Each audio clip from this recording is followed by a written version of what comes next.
stratégies logistiques mettre en place lorsqu'on veut créer sa marque de cosmétiques à distribuer en e-commerce. Comment acheminer ces produits de leur zone de fabrication à leur zone de stockage. Où stocker ces produits cosmétiques? Par quel système les produits stockés se retrouveront dans la boîte aux lettres de nos clients? Et quels frais de livraison appliquer? Enfin, comment trouver et entrer en contact avec des services d'expédition comme la Poste? Est-ce que vous êtes bien accrochés? Salut, c'est Josiane, je suis entrepreneur, j'ai créé Iwalewa, la marque de cosmétiques Made in Africa. Ici, je partage mon parcours afin de bâtir une communauté où nous pourrons évoluer tous ensemble en productivité, self-esteem et business. Avant de rentrer dans le vif du sujet, je voudrais vous annoncer avec plaisir que je collabore avec une jeune start-up marocaine qui s'appelle Ains. Il s'agit d'une plateforme de connaissances sur diverses thématiques de la création d'entreprises. Ils m'ont invitée en tant qu'experte. Dans ce cadre, je donnerai une conférence Zoom le samedi 31 juillet à 16h heure de Paris sur les enjeux logistiques et réglementaires de la création d'une marque de cosmétiques. Il y aura un temps d'échange dédié où chacun pourra poser des questions sur son propre projet.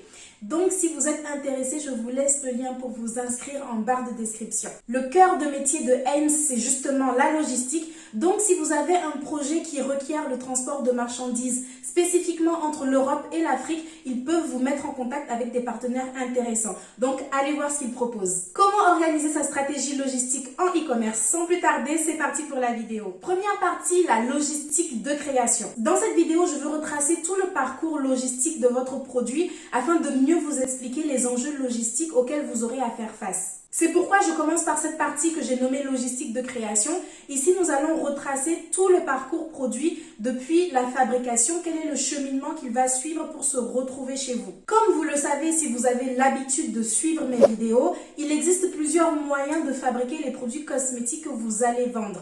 Mais dans tous les cas, le principe va rester le même. Vous allez devoir acheter des matières premières, des packagings vides, et les acheminer à une zone de fabrication d'où les produits cosmétiques maintenant sortiront créés, conditionnés, emballés. Ces produits-là, selon qu'ils soient fabriqués dans votre local ou non, eh bien vous allez devoir les réceptionner et potentiellement les transférer vers le lieu où vous comptez les stocker. Si vous avez bien suivi, vous allez vous apercevoir que vous avez principalement deux trajets à effectuer. De l'acheminement des matières premières vers la zone de fabrication, de la zone de fabrication vers la zone de stockage. Si vous passez par un laboratoire, vous pourriez ne pas avoir à vous embêter avec tout ça. Ils peuvent gérer le tout, vous envoyer les produits. Vous, tout ce que vous aurez à préparer, c'est l'endroit où vous allez les stocker encore une fois. Mais dans notre cas, il se pourrait que vous soyez concerné. Si vous êtes vous-même chargé d'acheter certaines matières premières, que vous êtes en relation directe avec un certain fournisseur pour une raison X ou Y. Dans ce cas, il sera très important que vous fassiez attention à optimiser votre circuit afin de perdre le moins de temps et le moins d'argent possible. Cette optimisation, elle va passer par trois éléments. Le premier, la recherche de transporteurs. Pour acheminer des marchandises d'un point A vers un point B, vous allez potentiellement faire appel à une entreprise de transport routier, maritime, aérien. Pour les trouver, votre laboratoire peut vous donner des contacts de quelques-uns de leurs partenaires ou vous pouvez également effectuer vos propres recherches sur Internet. Pour choisir les critères que vous allez regarder, c'est bien sûr le prix et les solutions proposées. Si vous contactez une entreprise de transport et qu'on ne vous propose que du groupage maritime, ça peut venir avec un certain délai. Est-ce que vous avez vraiment 2-3 mois à attendre avant de recevoir vos marchandises? À voir. Second élément d'optimisation de votre circuit, les formalités douanières. Si vous transportez des produits d'un pays A vers un pays B, vous allez vous confronter à la douane. Qui dit douane dit justificatif à fournir, démarches administratives et potentiellement taxes à payer. Donc renseignez-vous bien. Vous pouvez faire des simulations pour vous donner une idée, mais par la suite, moi je vous recommande de ne pas réaliser les démarches administratives vous-même. Autant faire appel à un professionnel dont c'est le métier, tant que c'est possible. Troisième élément pour optimiser votre circuit, la fluidité. Vous voyez que transporter des marchandises n'est pas si évident. Vous devez vous confronter à la recherche de nouveaux partenaires, à des formalités douanières, etc. Donc, autant simplifier ce processus au maximum. N'importez pas des matières du Japon si vous pouvez les trouver plus près, à moins que vous n'ayez pas le choix. Si le but de votre marque, c'est de faire découvrir des produits cosmétiques venant du Japon à des Français, bon là, on peut comprendre. Mais autrement, faites au plus simple. La fluidité du parcours va aussi résider dans la facilité de passage. Si pour acheminer une marchandise d'un point A vers un point B, il vous faut absolument passer par une autre zone et donc faire des échanges, je sais pas quoi. Bon, c'est pas vraiment la situation idéale. Comme dit plus haut, le tout est de trouver la stratégie la plus simple, la moins coûteuse. Et ça, de façon générale, ça va passer par un processus qui requiert le moins de partenaires possible et le moins d'étapes à franchir possible. Deuxième partie, le stockage. Vient maintenant le moment où vos produits cosmétiques sont prêts, ils peuvent être commercialisés. Où les stocker? Encore une fois, si vous suivez mes vidéos, vous savez que le laboratoire doit respecter certaines normes pour la fabrication, l'expédition, le stockage de vos produits cosmétiques. Vous n'avez pas de certificat quant à ces normes, mais vous devez tout de même conserver vos produits dans un endroit aéré qui va favoriser leur maintien, qui va éviter leur détérioration. Vous pouvez avoir cette place chez vous, louer un espace de stockage ou alors à votre bureau si vous travaillez dans un endroit indépendant. Après, c'est aussi selon le nombre de produits que vous avez. Vous pourriez ne pas avoir envie d'être encombré. C'est selon votre budget, selon la stratégie que vous souhaitez mettre en place pour l'expédition des produits à vos clients. Stratégie dont on parle tout de suite en point 3. Troisième partie, la livraison en e-commerce. Ok, vos produits ont été fabriqués, vous les avez stockés, votre site internet est prêt et les gens peuvent commander. Nous sommes en e-commerce, donc un système où les gens commandent leurs produits et les reçoivent directement dans leur boîte aux lettres. Comment rendre cette transaction possible? Cela va passer par deux tâches à accomplir. La première, c'est la préparation du colis. Là, c'est-à-dire que vous mettez dans une boîte en carton le mascara, le rouge à lèvres commandé. La seconde tâche à accomplir, c'est l'expédition de ce colis. Pour exécuter ces deux tâches, vous avez plusieurs options. La première, c'est de préparer vous-même et d'expédier le colis en question. Cette première option est souvent celle vers laquelle on se tourne lorsqu'on débute. Ça permet de prendre un petit peu ses marques, surtout si vous n'avez pas beaucoup de colis à envoyer au départ. Et surtout, ça rend le processus assez personnel. Il y a une certaine proximité qui continue d'être cultivée avec le client. Vous lui avez préparé son petit colis vous-même. Mais l'envers du décor, c'est que c'est une activité qui peut devenir très chronophage et même au début de votre aventure, votre temps peut être beaucoup mieux investi. Vous devez également être bien équipé, acheter les boîtes d'expédition, avoir potentiellement à disposition une imprimante pour l'affranchissement, point qu'on va aborder également tout à l'heure. Pour tout ce qui est matériel e-commerce, boîte en carton, etc., je recommande la société Rétif dont je vous ai déjà parlé dans une vidéo. L'autre inconvénient lorsque vous préparez vous-même vos colis peut être le montant des frais de livraison à afficher sur votre site internet.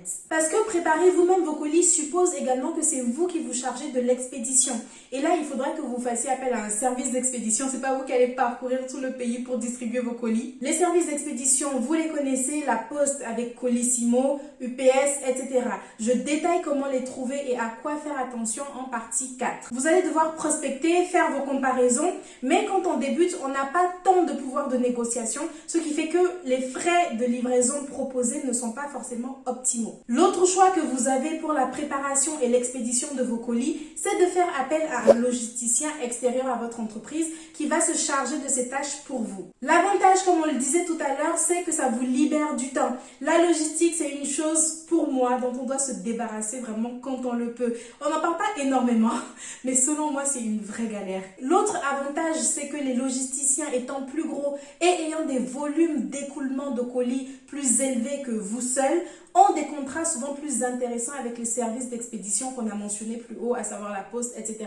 Donc les frais de livraison proposés sont souvent plus bas. L'inconvénient, qui n'en est finalement pas un si vous êtes à un moment propice de votre activité, c'est que ça peut avoir un certain coût. De façon technique, comment est-ce que ça se passe? C'est que le logisticien avec qui vous allez travailler va vous proposer une certaine extension à installer sur votre site internet. Donc dès qu'il y a une commande, eux ils sont notifiés et ils la préparent pour vous. Quatrième partie, les services d'expédition. On vient de le voir, vous aurez au départ le plus de chances de vous charger, de préparer et d'expédier les colis vous-même. Donc ça veut dire que vous allez devoir faire appel à des partenaires de livraison qui pourront assurer cette partie-là pour vous. Cette démarche sera d'autant plus importante que les frais qu'ils vont vous proposer seront les frais de livraison que vous devrez afficher sur votre site internet. Et on le sait, les frais de livraison peuvent rebuter à l'achat. Après, vous pouvez avoir différentes stratégies. Vous pouvez être la marque qui offre les frais de livraison de temps en temps ou qui les offre tout le temps.